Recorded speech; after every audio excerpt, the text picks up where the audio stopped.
വാവക്കാട് ഗുരുതേജസ് പുരുഷ സ്വയം സഹായ സംഘത്തിന്റെ നേതൃത്വത്തിൽ ഉന്നത വിജയം കൈവരിച്ച വിദ്യാർത്ഥികളെ ആദരിച്ചു.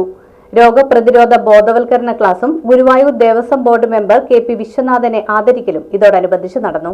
വാവക്കാട് ഗുരുതേജസ് പുരുഷ സ്വയം സഹായ സംഘത്തിന്റെ നേതൃത്വത്തിൽ ഉന്നത വിജയം കൈവരിച്ച വിദ്യാർത്ഥികളെ ആദരിക്കലും രോഗപ്രതിരോധ ബോധവൽക്കരണ ക്ലാസും Guruvayur Devaswom board member KP. വിശ്വനാഥനെ ആദരിക്കലും നടത്തി. Paravur SNDP union president CN Radhakrishnan ഉദ്ഘാടനം ചെയ്തു.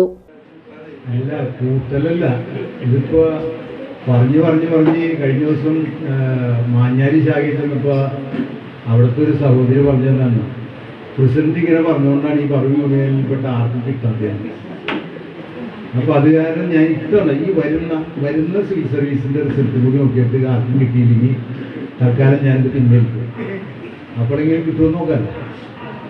നമ്മുടെ ഈ മിടികളായ മക്കൾ ഇത്രയും വലിയ അക്കാഡമിക് തലത്തിൽ വലിയ യോഗ്യതയൊക്കെ നേടുന്നതിൽ തന്നെ ആ ഒരു വലിയ ലെവലിലുള്ള ഒരു എക്സാമിനേഷൻ ഇതിലേക്ക് എത്തുമ്പോൾ നിങ്ങൾക്ക് ഒരു ആശങ്കയുണ്ടല്ലേ, ഇങ്ങനെ എക്സാമിനേഷനൊക്കെ ഫേസ് ചെയ്യാനുള്ള ആശങ്കയാണ്. Paravur SNDP union secretary Shaiju Manakkappady award ദാനം നിർവഹിച്ചു.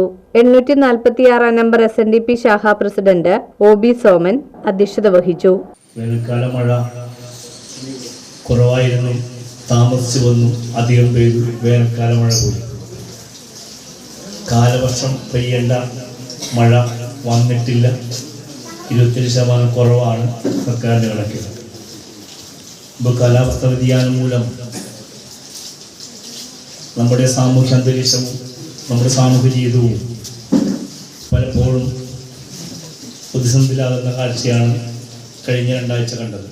Secretary KR Sasipanicker, Vadakkekara panchayat vice president VS Santhosh, block panchayat member KB Suresh Babu, ward member Sindhu Manoj, Guruthejas കുടുംബ ട്രസ്റ്റ് രക്ഷാധികാരി മിനി രാജപ്പൻ എന്നിവർ ആശംസകൾ അർപ്പിച്ച് സംസാരിച്ചു. ഡോക്ടർ നഹ്ല ക്ലാസ് നയിച്ചു. ഗുരുതേജസ് കൺവീനർ ND പ്രഭാശങ്കർ സ്വാഗതവും ജോയിന്റ് കൺവീനർ TD രാജപ്പൻ നന്ദിയും പറഞ്ഞു.